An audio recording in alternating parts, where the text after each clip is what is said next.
Good morning. We continue Ayin Beis, Volume 3, a review and summary of the conclusion of Ayin Beis. We are on page 1437. And what have we learning? He wants to explain how Shema, Prishma, which encompasses all the mitzvahs, as he'll say later, consists of 248 words, corresponding to 248 Evarim de Malka, the way it's called in Zohar. The limbs or the organs of the king, of the body of the king, very much a part of the king himself. Obviously, it's not the king himself, Hashem, but Hashem chose to manifest and express himself through his limbs and his organs. And that's why a human being is created in that form and fashion. So on one hand, Atzmus, obviously, the king himself is higher than it. But on the other hand, it's part of him. And that's why the 248 mitzvahs also correspond to these 248 Evarim. And their job is, like he said, lekasher. Mitzvahs who? Shanim shechliyas yichud kutchebricha v'shchinta. That's what their job is. The mitzvahs are there to connect and unite kutchebricha v'shchinta, which kutchebricha would be the melech, malka, and the Evarim, the melech, is the extension and expression which we call Shechinta. And that's what mitzvahs do, as I explained from chapter 23 in Tanya, that when you do a mitzvah, that's what you do. A mitzvah comes from the word safsa v'chibur. It binds, it connects. It connects us, our physical beings, with each positive mitzvah corresponding to another part of our being.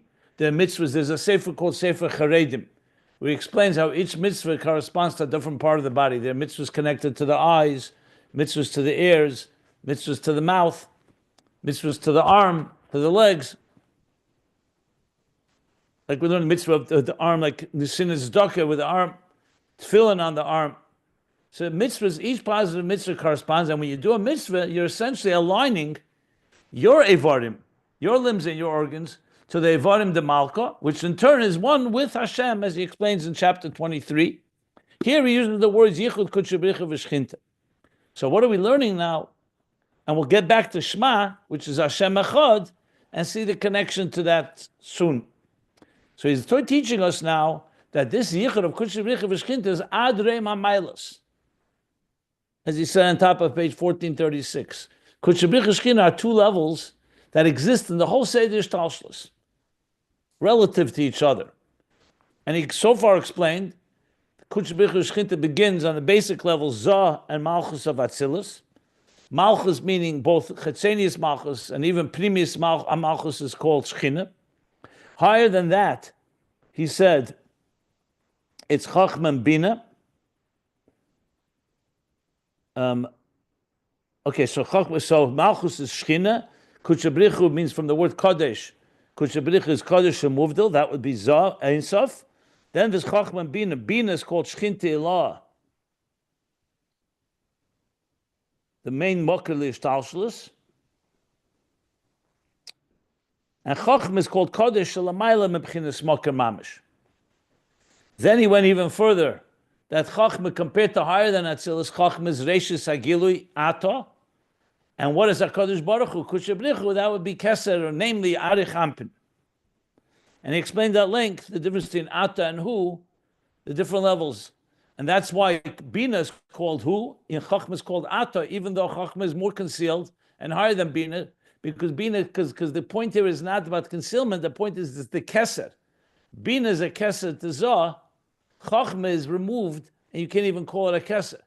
What's in that context? Chachma is Ato compared to Arich, the Keser of Atzilus, as we explained in detail. And we reached all the way to the top of page 1437. And now he's going to speak. He says, Omnam hin gam bekeser hine Arich ubchina Shechina. In Keser itself, Arich is called Shechina, and then higher than Arich will be called Kutchebricha, as we'll learn now inside. Again, I'm learning it more in a summarized form, because I don't want to get bogged down by every technical detail. But that's what we're up to here. And I gave a long introduction about basically what this Hashem Echad is, what this Achdus is. You're basically connecting the divine that's beyond existence to the divine within existence. Or what he called earlier, Seviv Kalalman Kutchabrichu, who? Nister, and Mamala Kalalman Ata, the air that relates to existence. So now he's going to explain how this is now in Keser itself. We also have these two levels. So he's going to say, Va'inyanhu. I'm beginning the new paragraph, page 1437. The pages can be found at ayinbeis.com. And let's continue. And he says, he begins with an introduction. It's known that there are three levels. In general, the Sefer Yetzirah is built on the structure that even science today they call it time, space, and man. Here the expression is Oshan. Oshan is an acronym for Olam, Shana, Nefesh. Olam is space, Shana is time, the year, and Nefesh is the person, is the soul. Olam ubchinis mokim, Baal vav ksavis milo mata, space which is defined by 6 different directions, and that which is higher and that which is lower. Shana is b'chinis man, refers to the level of time. V'nefesh hu achayis, hamispashet, be'elam islach yesan.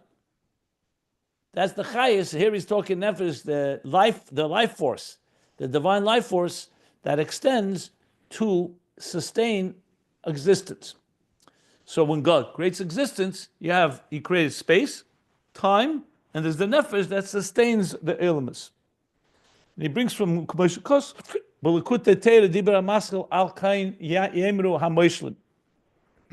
sometimes nefesh, we'll see how he explains it here, refers to the person that is within time and space, and we elevate time and space and make it a dira b'tachtenim, yichud kutchabricha v'shchinta. But let's see where he goes with this. Okay, the gimel b'chinas elu, these 3 levels, yesh b'chol elam, time, space, and nefesh, elam, shana, nefesh is in all levels. It's not one level. Wherever you go, you have these 3. Gam b'Atzilus. Also in Atzilus you have them. Ukidu that Atzilus says Gam ki b'chinas makom zman, as it's known in Atzilus you also have time, space, and time. Rak lo kamay makom zman shalonu. But it's not like our time, our space and time, shehem b'geshem, which is physical space and time. There's space, physical space. One space is different than another space. And time, there's present, there's past, present, and future. In Atzilus, however, it's more conceptual time and space. Or space and time, I should say, in that order. Ruchni. Like it says in Medrash Rabbah, that Melamed Shayasei Zmanim Keidim Lachein. Medrash Rabbah talks about this and says that we learn, he brings up proof from different places that there's a Seder Zmanim before the Zman that was created, time as we know it. Like we are now in the year Tavshin Pei Hey, right? 5785, from the time of creation. That means the first day of creation was day 1. But there was a Seder Zmanim Keidim Lachein, there was an order of time, conceptual time, even before physical time manifested. That's what the Medrash says. This is explained at length in different places in the Sefer Ikrim, Mer Nevuchim. Chassidus explains it. Lachein, Seder Zmanim Keidim Lachein. Dahainu, and where is this level of time and space? Here he's talking about time. That's the level of Zah Datzilus. Zah is conceptual time. For example, when we say Sunday corresponds to Chesed. Chesed of Atzilus is not physical time. When it comes into the physical world, Chesed manifests in what we call Sunday, those 24-hour period of Sunday. The Gvura is on Monday. You go through all the 7 days of the week, and Shabbos is Malchus. That's why Shabbos Malchus, the queen, Shabbos. But how is it structured in Atzilus? In Atzilus, it's more conceptual. There's a Chesed, there's a Gvura. It's not physical time. But there is a hierarchy. Chesed comes before Gvura. But what does before mean? It doesn't mean before in time. It means before in concept. So when you say, for example, a father and a parent and a child. So a parent and a child in the physical world, a parent was born before the child, obviously. In the spiritual world, a parent and a child is a cause and effect. It's conceptually higher. When you say Chachma and Bina is higher than Zah, you don't mean that physically, that it's before Zah, you mean before in concept. Just like one precedes two. But when two was created, one was created at the same time two was created. But in a conceptual hierarchy, one precedes two. So Chesed precedes Gvura. So that's an Atzilus.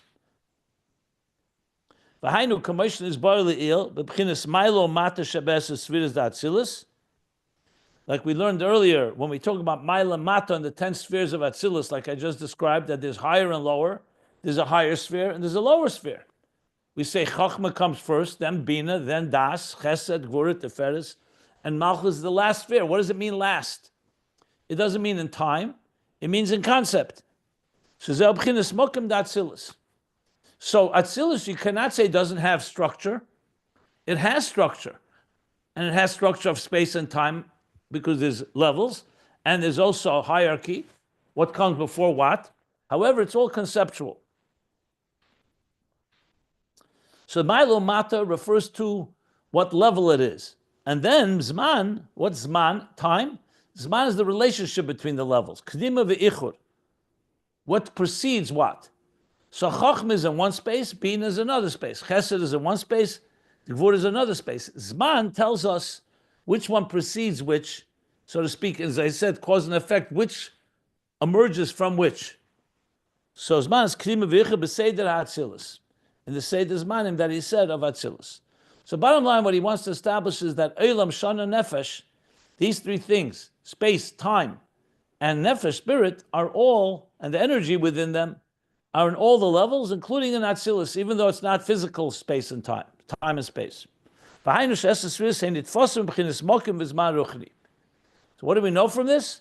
That the 10 spheres are indeed still sublime and spiritual, but they do manifest in space, in space and time, ruchni, spiritual space and time. You can call it conceptual time and space and time. And what's the nefesh part? And the divine energy that extends into Atzilus, hu mebchinas Arich ampin shezeh bchinas nefesh. That comes from higher than the 10 spheres. It comes from Arich ampin, which is the level, that's the Nefesh of Atzilus. So the structure of Atzilus are the 10 spheres, which are structured in conceptual time and space, or space and time, and Arich Ampin is the Nefesh that sustains it, that energizes it. The Arich Ampin ub'chinas Nefesh d'chol Atzilus.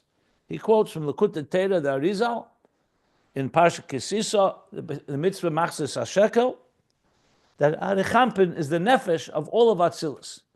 So everything needs a nefesh, which gives it life and sustenance. The nefesh of Atzilus is Arich Ampin. And this is going to help us explain the Kudshe B'richa V'Shechinta in Keser itself, in Arich Ampin. That Shechina is Arich Ampin. That's what he wants to come to say. So let's continue, unless there's any questions. Any questions so far, what we've learned? I mean, he's in the middle of the subject, so we're going to round it all out. Beheimah, b'Sefer Yetzirah mashma. In Sefer Yetzirah, which is considered either the first or one of the first Kabbalistic works, some attributed to Avraham Avinu, mashma, it appears from there, because as I mentioned, it says in Chassidus that the whole Sefer Yetzirah is built on the structure of Olam Shana Nefesh. For example, when it talks about the months, it tells us what the months are in space, what they are in time, which is the month, and what they are in spirit. So it's mashma, he says there. Say again the page number? Excuse me? I'm sorry. Could you just say again the page number and where? I'm sorry. Page number of what? What you're reading right now. Page 1437 in Ayin Beis, volume 3. So it's mashma, he says, that the three levels of Oshan, Hey Naran, are Nefesh, Ruach, Neshama. It's mashma. Means it's not explicit, but it appears from there that Elam Shan Nefesh corresponds to Nefesh, Ruach, and Neshama, which of course are three levels in the soul itself. V'chein pirish bepardus shar prote Hashem is perik ches, and so he explains in the Pardes from the Ramak, the Elam Bina Shana Zav and Nefesh Malchus. So there he says explicitly that Elam, space, is Bina, Shana, time, is Zah, and Nefesh is Malchus. Now this, of course, is different than what we just learned. We just learned that Nefesh is Arich. So he's going to explain, V'yesh Leimer. And we can say, the Mashanim Shech M'bchinas Arich Hampin Lahachyas Atzilus, U'bchinas Malchus the Arich Hampin. So Yesh Leimer, here's how he reconciles it, that in the Pardes you could say it's referring to Malchus that's lower than Chochmah, than Bina and Zah, which is Elam and Shana. He says you could say that it means Malchus of Arich Hampin, which then is consistent because Arich Hampin, like the Arizal says, is the Nefesh of the Elam Shana of Atzilus. Shazel b'chinas Shem Ban hayered lamata, because that's the level of Shem Ban. Malchus associates with Shem Ban. It's not so relevant to go into the details here. Just suffice it to say that's the level. That's Hamsho, that Ban goes down lamata. So the Malchus of Arich Hampin is the Nefesh that sustains and energizes Elam Shana, the structure of space and time in Atzilus. Zah and Bina. Ukiyadua, the b'chinas Ma Ban u'b'chinas Adam and Beheimah. Ma and Ban is Adam and Beheimah. Ma is Gematria Adam, 45. Ban is Gematria Beheimah, 52. Referring to two levels in the divine revelation. The Ruach HaAdam Hua Eila L'mayla. The Pasuk in Keser says, the spirit of man, we breathe, we stand upright, so our breath goes upward. But Ruach HaBeheimah Hi Hayeredes Lamata. An animal that walks on all four, when it breathes, it's facing down to the ground, so its breath goes down. So in other words, Ma, or Adam, refers more to an aliyah, going upward, Ruach Eila, and Beheimah Ban, Malchus of Arich Hampin, refers to Al Hamshacha Lamata. V'hainu de b'chinas Hispashtus v'Hamshacha Lekis Megavoy Lenomach. That means that extension and the transmission of the divine energy from a higher level to a lower level, lahachis ruach shvolim, to sustain the spirit of the downtrodden, which means those that are on lower levels, nikra b'shem ruach haBeheimah, who b'chim shem ban b'gematria Beheimah. That's called the ruach haBeheimah. So essentially, Malchus, therefore, is that level. Its role is to draw down the energy, like we've learned earlier. It gathers all the faculties higher than Malchus and attributes, and it draws it downward to lower levels.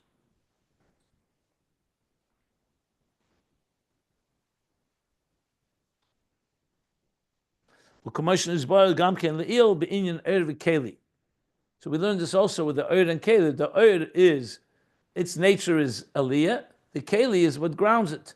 It keeps the Oyer down like the flame and a wick. I have to find where it is earlier. Shazeo Matzilus Libiyah. So overall, this is where Atzilus is nimshach into Biyah. The Masha nimshach lahavis ulahachi is Biyah, b'chinas Malchus d'Atzilus. So what draws down the energy from Atzilus into Biyah? That's Malchus. The Malchus Atzilus b'chinas Shem Ban Ruach HaBeheimah Hayeredes. Here he's going to apply this now to Keser, Malchus of Arich Hampin. But overall, that's what we refer to when we say Malchus of Atzilus, like we've been learning, that it is like the interface. That's where Maisa Tachtenim, that's the potter's wheel, that it draws down below. Because there's infinite distance between the creator and the creation, from between the creation and the creator, and one is gvul, the creation is finite, and the Beira is infinite, so there's an infinite distance.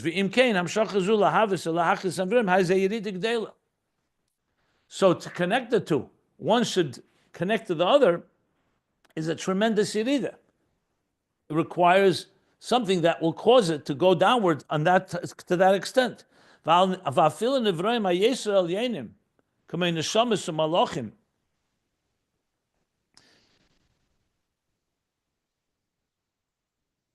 So even the highest creatures, like souls and angels that we talked about earlier, they're higher level than just the creations of the rest of existence.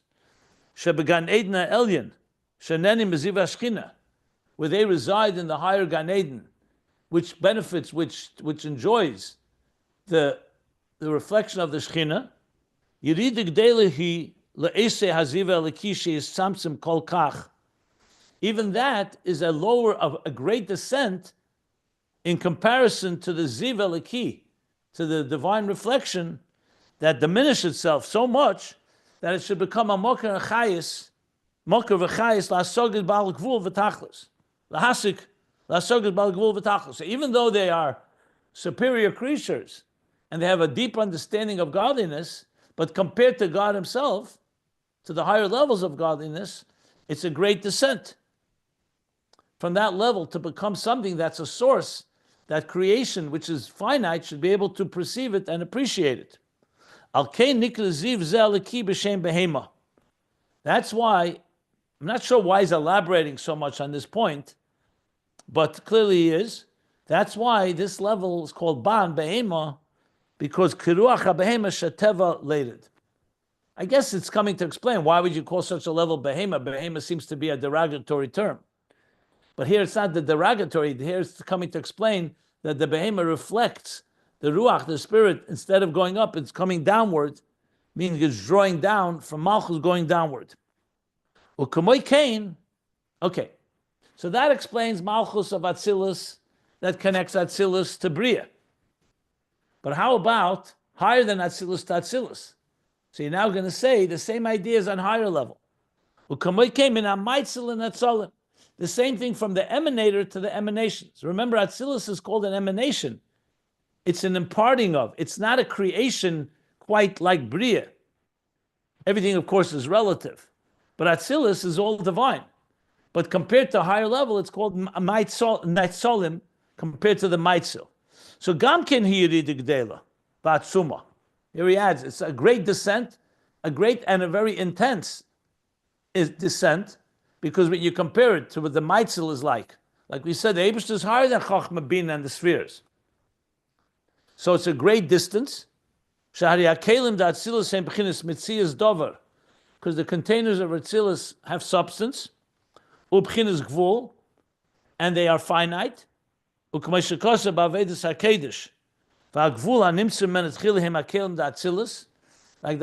HaKedesh by Rab Meir Ibn Gabbai writes, that just as God has the power to create the infinite, he has the power to create the finite. And what's the first finite manifestation? That's the Kelim of Atzilus. So we see from that there's a finite element to it. I know we learned earlier that Atzilus is Ein Sof compared to Bria, but again, all this is relative. And even Atzilus, the Ein Sof, is more of an Ein Sof in its extension. But there is, Chochmah is not Bina. They have parameters. Like we said, there's time and space. It's just conceptual time and space, but there are conceptual parameters. That's the Kalim of Atzilus. To the point that we actually define Atzilus, we call it in the general context of the macrocosmic worlds, Ak is called Odam de Bria, but Atzilus is called Odam da Asiya, relative to the macrocosm. And the Eir of Atzilus is only a reflection that comes with measure and finite parameters. Whereas the emanator, that's higher than Atzilus, is a state of Ein Sof and a state of Bligvul. So you have here a tremendous Yerida. Again, relative. That's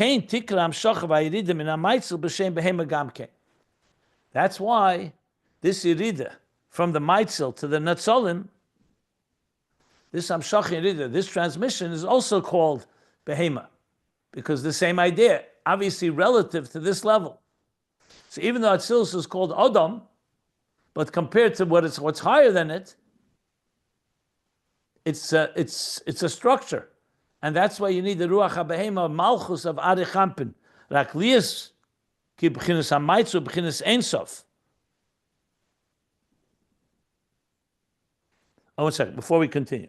So he's going to conclude, that's why Malchus of Arich Ampin, relative to Atzilus, is going to be this level. But as we're going to learn, that's going to be like the level of Shechina because it's already becoming a source. But he's now going to make one more distinction. He's going to say the Beheimah that we call Malchus of Atzilus is called Beheimah Stam. And the Beheimah that we call Malchus of Arich Ampin, of Keser, we're going to call Beheimah Rabbah, a great Beheimah. So he says, Rachliyes ki b'chinas hamaitzu b'chinas ein sof, being that the emanator is ein sof, the hainu shekedim shenimtzach b'atzilus u'b'chinas ein sof mamish. Before it transmits into Atzilus, it's mamish ein sof. V'gam kishenimtzach b'atzilus had makom mokem ein sof lispashtusei. And even when it comes into Atzilus, it still remains ein sof in its extension, even if it becomes more defined in its structure. L'chein tikri yirida zu b'shem Beheimah Rabbah. So this yirida will be called Beheimah Rabbah. Rabbah is a reference to great, a great Beheimah. Plisov, that indicates the word Rabbah means it's a great Beheimah. So it is a yirida, but it's not the same quite like it is in Atzilus from Atzilus to Bria, Beheimah Rabbah. V'hu b'chinas shem ban shalifnei Atzilus. And that's the shem ban that precedes Atzilus. Tells us to look in the B'kut Te'er v'yachilcha b'me'er v'nimtza de b'derech klal. So what do we derive from this? That in general terms, that masha nimshach mekeser l'Atzilus u'b'chinas malchus u'b'keser suzo b'chinas nefesh. So we learn from this that which goes into what comes from Keser of Atzilus is the malchus of Keser, which is the nefesh that sustains and energizes this man and mokim is man shana, rather elam and shana of za bina and za of Atzilus.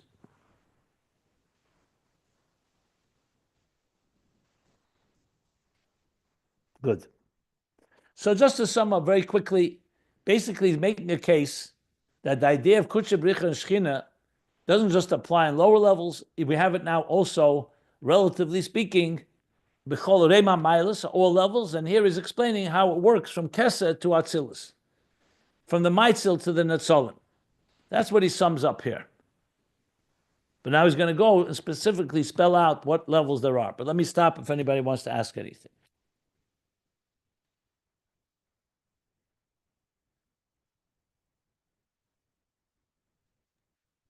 I just want to process. So the nefesh is the lowest one of nefesh, ruach, neshama, but also shana, olam, shana, nefesh. It's also the lowest one of those three. Nefesh is always the lowest one. No, he's saying nefesh is actually higher than olam and shana. But it's the lowest of nefesh, ruach, neshama. That's correct. That's why he called it malchus. Malchus, that's in one sense it's malchus, but the Arizal says the nefesh of Atzilus is Arich Ampin. So he explained because it's malchus of Arich Ampin. Malchus is nefesh, depending which malchus you're talking about. If you're talking about malchus and Atzilus, so then it's the lowest level. You have bina would be olam, za he called shana, za, and nefesh is malchus. But then there's a nefesh higher than the olam shana nefesh of Atzilus. So the whole process begins higher. The nefesh is Arich Ampin. But he didn't finish yet. We're going to still talk about the ruach and neshama and Keser itself. There's also higher levels. That's what he's going to continue to explain now. Thank you. Basically, it's like a hologram. Like I said the other day, everything is relative.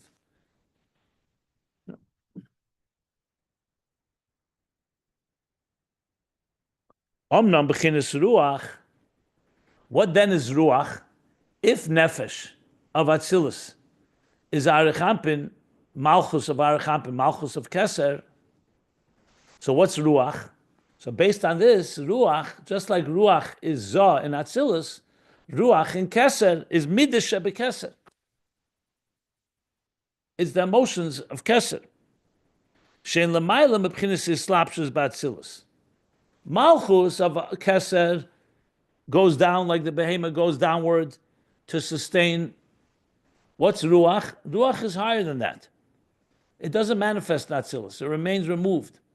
So the Ruach of Keser is the Midos of Keser, exactly like Ruach of Atzilus is Zah, the Midos of Atzilus. And now he's going to explain this a bit more. But the point again, just to not, that's why I wanted to stay away from the details. Just keep in mind here, the key thing to remember is explaining Yichud, Kutchebrichu, Shechina on all the levels. In doing so, he's already elaborating on what these levels are like. So I'm not focusing so much on understanding these levels, but rather the bigger picture of Kutchebrichu and Shechina, what that is, once you get higher than Atzilus. So clearly, Arich is going to be called Shechina, and the higher levels are going to be called Kutchebrichu, as it'll spell, Kodesh, Umuvdil. So like I gave the example yesterday with the horizon, everything is relative. The higher you climb, the lower, the level below you becomes something that is relative to where you are higher. Now that's lower. It's like climbing steps. So if you're on step one, so step one is higher than the step zero. Step two, however, relative to that, step one will be like Shechina, and step two will be like Kutchebrichu, Kodesh Umuvdil. That's just, keep that in mind. That's the main focus here. So now he says like this. So we'll go again. I'm going to try to go as quickly as I can here because I don't want to get bogged down. So he says, "Va'inyan hu." I'm at the bottom of page 1437, about to turn the page to 1438. Al derech moshel b'midas shalamata. So an example would be using midas to understand that above, being that we can't see those higher levels and they're very abstract. So he's giving an example from midas below. Harileidas hamidas min haseichel. Ichsidis, just keep in mind, this is sometimes confusing to some. Usually you hear emotions, so you hear what I like, what I don't like, what I'm attracted to, what I'm repelled by. There's chesed, there's the things I love, gvura is the discipline. But the truth is, midas, in the fullest sense of the word, the way Chassidus explains midas, is not just reflexive and impulsive emotions. It's emotions that are born from a contemplation. Because Chassidus is talking about a mature person that doesn't just react impulsively or reflexively, but their emotions come after they contemplate on something. So most of us, you see something or you react to something, we're very reactive, we quickly, impulsively react to things. It's also called emotions. The truth is, in Ayin Beis, he called it earlier Rotzen. That's the way we're wired. But regardless, what he's talking about here, emotions, is when you hear that seichel gives birth to midas. In the language of the Rambam, he says, Heich, how does a person come to love and revere God? Heich ketzid yovei odom. Heich yovei odom. La'avose uli yiraseh. How does someone come to love and revere God? So his answer is through contemplation. When you contemplate on the greatness of creation and you see the greatness of God and how he blesses you and so on, that in turn gives birth. Now I understand what God is about. So you're attracted. You want to be connected with him. If you don't know what you're dealing with, you're not going to have an emotional reaction. So in that sense, emotions is what Chassidus always talks about, is bonanus. We contemplate. Chachma, bina, das, and you have a proper contemplation, it gives, you want to appreciate someone. The Baal Shem Tov says, talks about Avos Yisrael, we love to love everyone unconditionally. And the Baal Shem Tov makes that such a foundation of Chassidus. Someone will say, I just don't like that person. I don't like his personality. I don't like being in his presence. So how could you tell someone to, so the Maggid asks the question, how can you regulate emotions? You could say, even if you don't like a person, you should still be kind to him. You should still invite him as a guest. You should still give him tzedakah. But how could you create an emotion? Av is an emotion. And the Maggid answers, the mitzvah is on his bonanus, to contemplate on his neshama, that God created him. And he's a child of God's. So even though there are parts of him that you may not like, when you see the neshama part, just like you have a soul, you realize he's part of who you are. We're part of one organism, as he explains in Tanya. and more at length in Derech Mitzvah Secha, the Tzemach Tzedek, and Mitzvah Avos Yisrael, so that contemplation automatically, says the Maggid, will bring emotion. I'm just giving you examples what he means. Midos, leidus hamidus hemin haseichel. So the birth of feelings are born from a contemplation. If you concentrate on something, you learn to appreciate it, then you'll have an emotional reaction. If it's something you don't understand or you don't even know about, you're not aware of, and definitely don't appreciate its qualities, you're obviously not going to have that type of reaction. One second.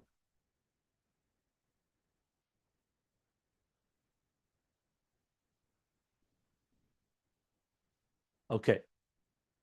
So he says,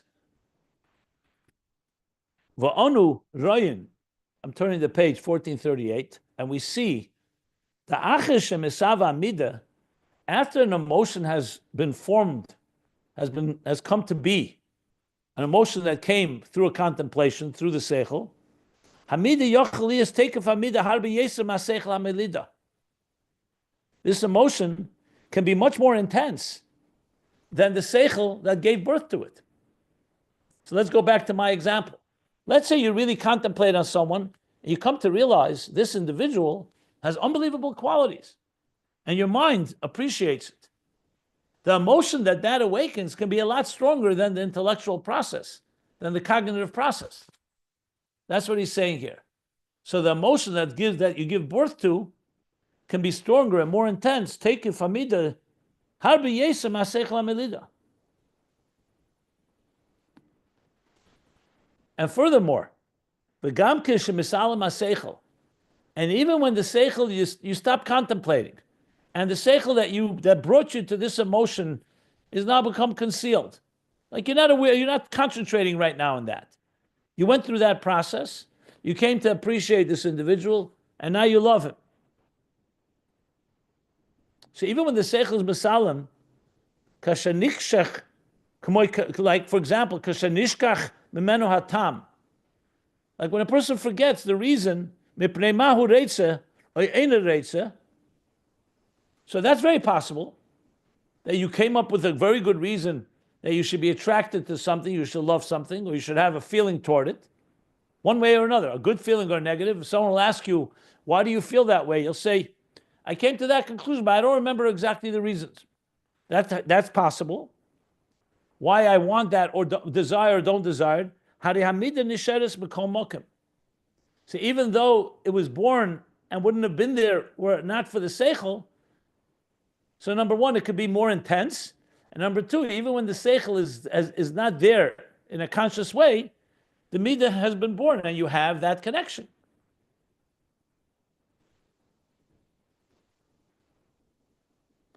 And he goes further and says, "V'hi oz b'tekev," and that midah then is b'tekev, means it's intense, it's powerful. He's combining that with the first point. And it's possible that midah should be even more intense, more than when you had the reason and the knowledge and the cognitive processing that brought you to that emotion. Now, why he's saying this, we'll soon find out, but that's so far what he said. Why? Why is that the case? You would think a cause would always be stronger than an effect. For example, Chassidus gives an example that if you want to freeze water, it's an actual example in V'kocha from the Reb Marash. So water, liquid water, if you want to freeze it, you have to have a cold that's colder than the water, even than the ice itself, because you have to freeze something from a liquid state and turn it into a solid ice state. So the cause, he says, is stronger than the effect. You want to heat something, the heat has to be stronger than the product that you're producing. And here he's saying seemingly the opposite. That's possible that something should give birth to something, and that the birthing should be stronger than the thing that gave birth to it. And it should be there even when that thing that gave birth to it is not even present consciously. That you could understand. You heat water, you could shut the fire, and the water will remain hot for a certain period of time at least. So the question is, why is that the case? So he says, Zeu mipnei shamidos shorsha mebchinas midas sheberotzen. Is because midas, even though they were ignited and generated by the contemplation, but they're not, the contemplation is not their real parent. It's only a catalyst that got you to appreciate. But the midas themselves are rooted in midas sheberotzen shalamayla mahatam. So our emotional attributes are actually rooted in the midas of Keser, in the rotzen hanefesh. That's higher than reason. So why did you need a contemplation? Because you're not aware of that. So in other words, let's go back to Avos Yisrael. The truth is, we're all part of one organism. So is it possible that one part of the body should not love the other part of the body? It brings that Yerushalmi. So the only reason that we don't love each other is because we're not aware that we're one entity. But we are really one. Same thing when you find husband and wife, parents and children. Even if, God forbid, there's something that estranged them from one another, but the nature is of true love that it's there. The thing is that you may not be aware of it. So you need the contemplation to get rid of the blockages and reconnect. Just like Moshe Rabbeinu, when he was on Mount Sinai, praying for the Jews who had built the golden calf. He knew that God loves the people, and he knew the people love God, but something happened. There was a betrayal. So he had to dig deeper and find deeper reasons to evoke and reconnect, Kavyachol, so to speak, in Hashem, the love to the Yidden, and also the other way around. So the truth is, the midas themselves are rooted in a very deep place, higher than Seichel, higher than Tam. But they can be concealed. The connection is not there. That's why you need the contemplation. So he says, it's Sharsha B'chins Midas Shebashalamayla Matam. U'kamoshon is bar le'il, like we learned earlier, page 1222 and on. Shamidas in Ashrasha Tivi Shebenefesh. The midas are not created in our lifetimes. A person is wired with midas. A newborn child has midas. They're just not developed. And they've not been actualized. But there are midas. It's just like when you have a talent. You're born with a musical talent. You may not be aware of it for all your life, for that matter, or part of your life. Then somebody recognizes you have this talent, or by accident, and you start training and learning. That's like the seichel is so-called igniting the natural talent within you. So it's not that the seichel is creating the talent. The seichel is activating it.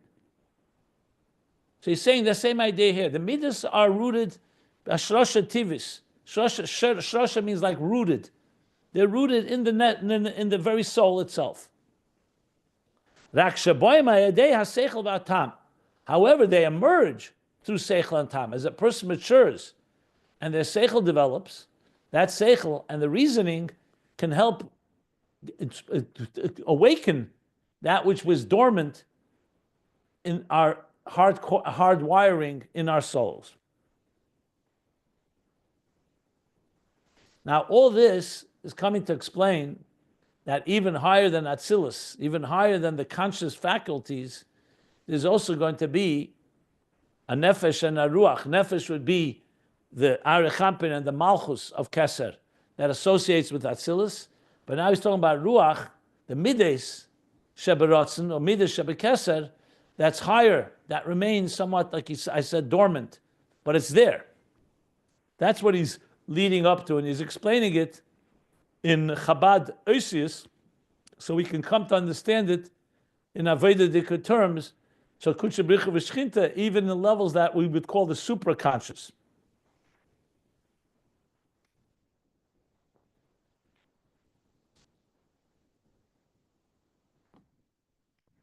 Now, there's a lot more to this piece. It's going to go for a while. He's going to go till the end of the paragraph to explain more about how this works. And then he's going to say that this is going to be Kutsha Bricha and Shechinta. That Malchus Shebekeser is Shechina, and Midas Shebekeser is Kutsha Bricha. So that's where he's going with this. But I'll continue this explanation in the next class. Right now, I wanted to just stop here. I think it's a good place to stop because there's a lot more here. It's not, I won't be able to finish the paragraph, so we'll do that on the next class on Sunday. But let me stop here if anybody wants to ask anything.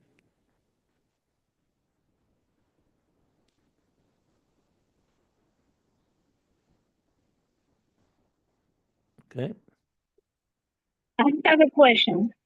If what you said is true, and every part of the creation is like a hologram, and we have all spheros in each micro and micro part of the creation, then we can go from, first of all, the question is, are there differentiation between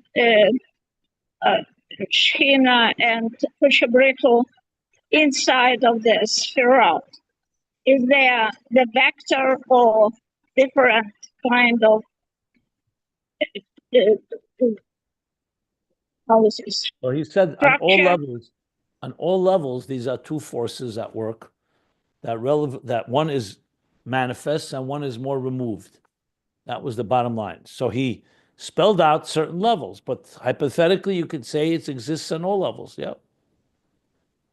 And then the question is even stronger. What's the question? The spherot are going to be charged or have a vector of Malchus and Kuchabriku, different differentiations. And the higher level of spherot touch the lower level of spherot, and they crisscross, then the vector might be changed. Then Malchus might be turned to Kuchabriku and Kuchabriku to the Malchus, yes? Why are you saying that? No. Every sphere, Chachma has Malchus and Chachma, there's Malchus and Bina, there's Malchus and Chesed, there's Malchus and Gvura. So every sphere within its own structure has higher levels and lower levels.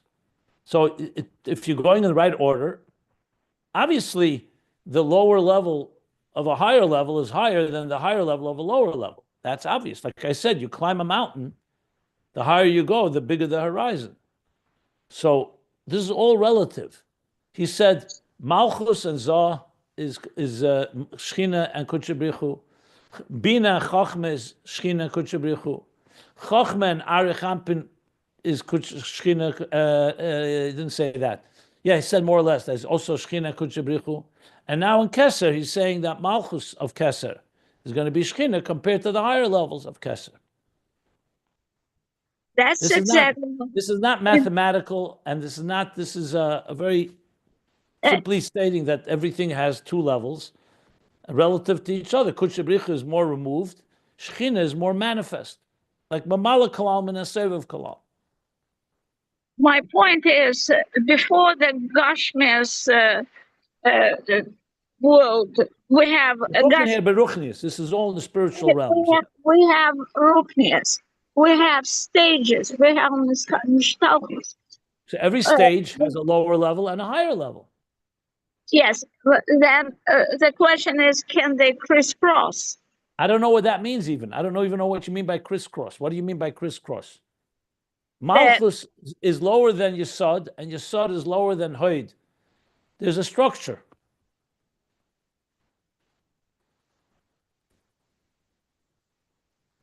I'm not sure what you mean by crisscross. Do they interact with each other? Yes. Do they all encompass each other? Yes. But there is a hierarchy of higher and lower. So what are you asking me? If a lower level can go and become higher than a higher level? Is that what you're asking?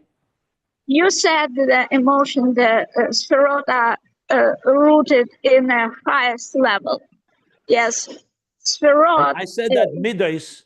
The emotions are rooted in the very core of the soul, and is the intelligence that draws it out.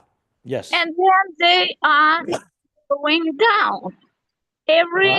Our neshama, during the process of coming to this world,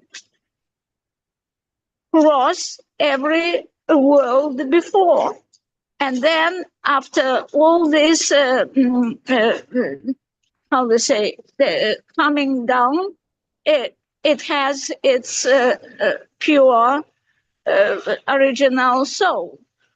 So During this process of, how to say, Mishnahus, if there is a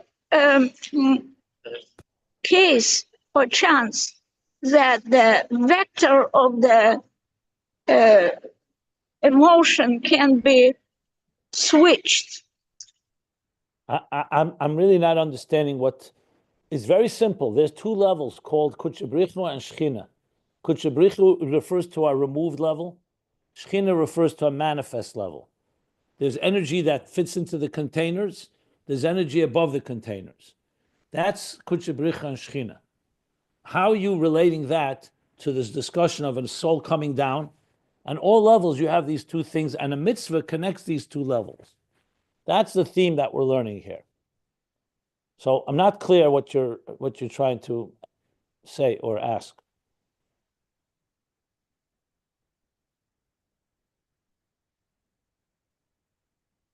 Okay, thank you. I will not take time. If you want to write it down, you can write it down. I'm not clear how I think you're conflating two things that are not related to one another. That's what it sounds like to me, but I'm not sure. It's very related to our world. It's So listen. absolutely. Since I don't. So if you can write it down in a way that I can understand, great. I'm not understanding what's being said here. So let's not go in circles here. I'm going to stop the class. One second. Let me stop the class right now because I have other things I have to do. Okay. I'm going to stop right now. As I said, please write it down, and I'll try to understand what you're saying here. There's not. I'm stopping the class right now. Please. Okay. So we're stopping here. And I'm on the top of page 4. I'm stopping the class right now. We're on top of page 1438. We're going to stop here, and we'll continue.